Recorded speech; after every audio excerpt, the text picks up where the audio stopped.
determination to save the bumblebee. We'll come on to that later on. There's just a few other things we should discuss first. I'm tempted to call you Swampy, Gove. It's an extraordinary change for you. How do you feel being kind of fated by the left-green lobby? Well, I think that one of the things in politics is that you can't always know who's going to react well or badly to what you announce or what you decide. You've just got to look at the evidence, make your mind up, decide in your heart what you believe is right, and then take the consequences. And sometimes what I've argued for in education has inspired some pretty negative reaction. Some of it inspired some positive reaction, but you've just got to believe that if you follow the evidence and do the right thing, then ultimately the judge will be, is the country in a better position? Well, let's talk about doing the right thing in relation to one of the most important stories today, which is Miss Zaharie Radcliffe. Yes. In a terrible condition in an Iranian prison. What was she doing when she went to Iran? I don't know. One of the things I want to stress is that you don't know. There is no reason why Nazanin Zaharie Ratcliffe should be in prison in Iran, so far as any of us know. No evidence has been produced which suggests that she should be detained. We know that the Iranian regime is capable of abusing the human rights of its own citizens. It appears here to be harming the human rights of someone who, whose plight necessarily moves us all. But you say that you don't know what she was doing. Her husband is very clear that she was there on holiday with her child. Well, in that case, I take exactly her husband's assurance in that regard. So was she training journalists? Well, her husband said that she was there on holiday, and her husband is the person who should know. Her family are the people who should be in our thoughts at this time. But one of the things I just want to stress about the line of questioning, which I know that you want to go down, is that there is an effort somehow to shift attention and direction away from who is really at fault here. And it is the Iranian regime. They're the people who jailed Nazanin. They're the people upon whom our focus should light. There is no reason, no excuse and no justification for her detention, and she should be released. And therefore, it is very, very important for our top diplomat, the representative of this country, the Foreign Secretary, to choose his words very carefully when it comes to this regime.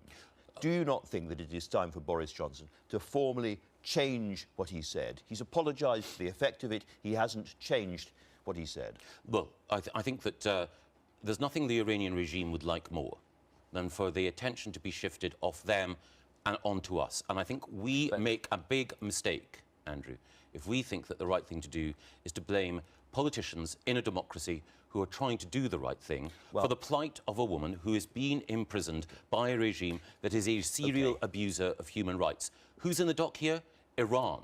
It should be the actions of their judiciary and the revolutionary guards. With respect, that is not good enough. The Iranian judiciary are using Boris Johnson's words to take her back to court and suggest that she will face another 5 years because of what Boris Johnson said. He is part of this story. If the Iranian judiciary want to use the words of a Democrat in order to justify an unjustifiable decision, then it is our responsibility to call them out. Let's not play their game. Let's not allow... But those words weren't right, were they? He said that he thought she was training journalists, and that has been grabbed on by extremist members of the Iranian judiciary to put her plight into an even worse position. That is his fault, surely. Whatever we as Democrats do or say, extremists will choose to deploy for their own purposes. And we play their game. If we point the finger at Democrats who are trying to do the right thing when it's extremists who are responsible for the abuse of human rights. And we should be firm and resolute in making it clear as a country, across all political parties, that it's the Iranians who are responsible, in particular the Iranian judiciary and the Revolutionary Guard. Do you think Boris Johnson chose his words carefully? I think that you and others, and all of us, have a responsibility to think carefully about who's really at fault here, and that is the Iranian regime. Well, you can agree that they're at fault, but we can also agree there is a problem here. Let me remind you what you said about Boris Johnson last year when you were sitting in that chair. I enjoyed working with Boris during the referendum campaign. I think he has great talents and great abilities. But you need something else to be Prime Minister. You need to have that grip, that executive authority, that sense of purpose, that clarity. I had hoped that Boris would show that, but in the end it wasn't there. Grip, authority, clarity. Still very, very important if you're Foreign Secretary. Can you really say that Boris Johnson has shown those things? Yes, I think Boris is doing a great job as Foreign Secretary. I also think that the attempt to shift the blame away from Iran and onto a democratically elected politician... I'm not trying to shift the blame away from anybody. No, I know you're not, Andrew, but and you're fairly reflecting currents of opinion here in Westminster and elsewhere. But I think that it's plain wrong for us to try to find fault with Democrats when the real responsibility is to say to the Iranian regime, you are a serial abuser of human rights. You're the principal state sponsor of terrorism. You have blood on your hands in Syria. Your responsibility is to ensure that this British citizen is at liberty. We play their game. We play into the extremists' hands if we do anything other than show solidarity in the face of their abuse of human rights. It's part of democracy when we point out democratic mistakes, I would argue. Sure. Can I suggest that Boris Johnson, if he can't be sacked for this, is now a completely unsackable figure in this government? Well, the thing about every member of the government is that we are all there because the Prime Minister believes that we should be doing a particular job. No one is unsackable. We are all there in order to do our job, and I think Boris is doing a good job as Foreign Secretary, and I think critically the countries that wish our citizens, at the very least, no good, are countries that we should all stand up to collectively together. You've made up with him, haven't you? Well, I tried to get on with... No, but you went for him, you know, quite publicly and quite famously, and we had quite an exchange about that way back. We certainly did. We certainly did. And now you're allies again. There's a memo repeated in the Mail on Sunday today where the two of you write to Theresa May, and in that memo you say, we are profoundly worried that in some parts of government the current preparations are not proceeding with anything like sufficient energy. Can you explain exactly what you're worried about? Well, I'll say two things. The first thing is, I'm not going to go into the detail of what may or may not have been said in private correspondence. I write letters... I've helpfully just read it out. Well, you haven't actually seen the original letter, so I'm not going to get into what is or is not in that letter, because the business of government, as you know, would grind to a halt if everything in every letter that I sent were then discussed on this show. Let's put that to one side and just ask about the sentiment. Are you worried about the state of preparation for Brexit and possibly for no deal?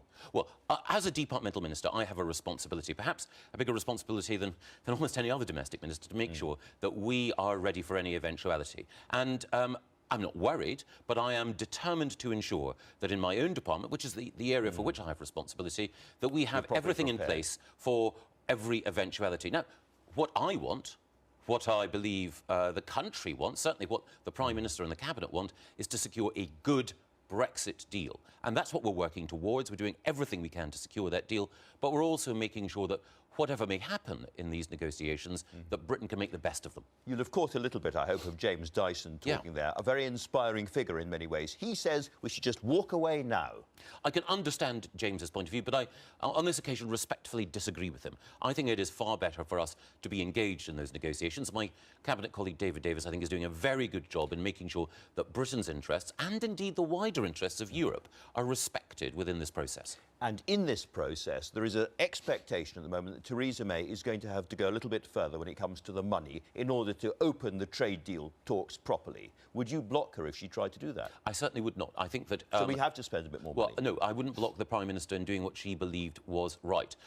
We have to make sure that when we're negotiating on money or on anything else, that we both respect Britain's interests, but also ensure, as the Prime Minister has said, that no EU country is out of pocket as a result of the decisions that we've made. And the Prime Minister, in her speech in Florence, I think, spelt that out very effectively. And my view is the Prime Minister and David Davis should be given the flexibility they need in order to secure that good deal. Now, you know that in this programme we love to go back and trawl through quotes and try and find embarrassing quotes and put them to people. Yes. I have tried really, really hard. I've gone all the way through the referendum campaign to look for the quotes from Michael Gove, which said, and by the way, we'll be paying 20 billion or 30 billion pounds just to get out of the thing. And I can't find those quotes.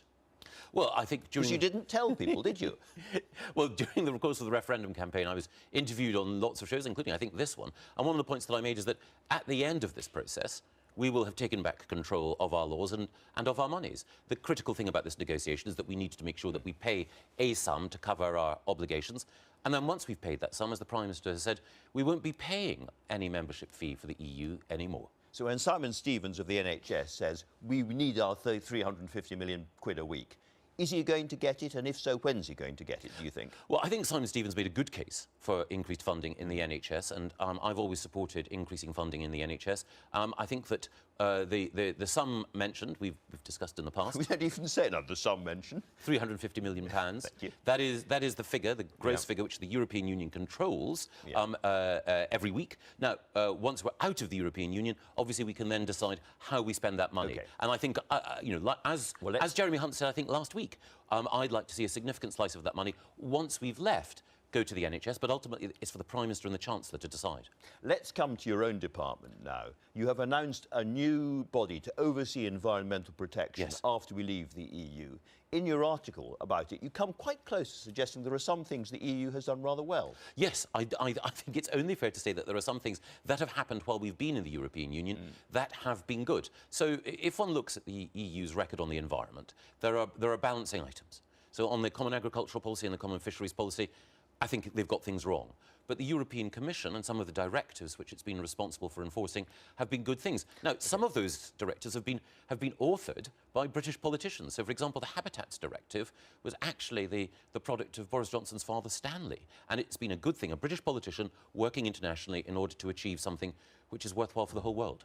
And so you're creating a new body. And again, some people who supported Brexit might be a bit surprised because they would think the point about Brexit is parliamentary sovereignty, make Parliament in charge of everything. And already, even before we've left, you are creating a new bureaucracy outside Parliament. Why is it necessary? Well, I think that it's a mistake to think that Parliament should do everything. The whole point about democracy is that you have a balance of institutions. And in the article that I've written in the Sunday Telegraph, I've made the point that as well as Parliament, and it will play an even more important role once we've left, it's also the case that our judiciary will play an even more important role through judicial review. But that's not enough. We do need to go further. And we do need to recognise that there are institutions at arm's length from government, properly independent, that can play a role in making sure that citizens get the justice they deserve, and in particular, the environment gets the protection it deserves. And you have said we will have better environmental protections after leaving the EU than we have now. But is there not a countervailing force, as Galbraith would have put it?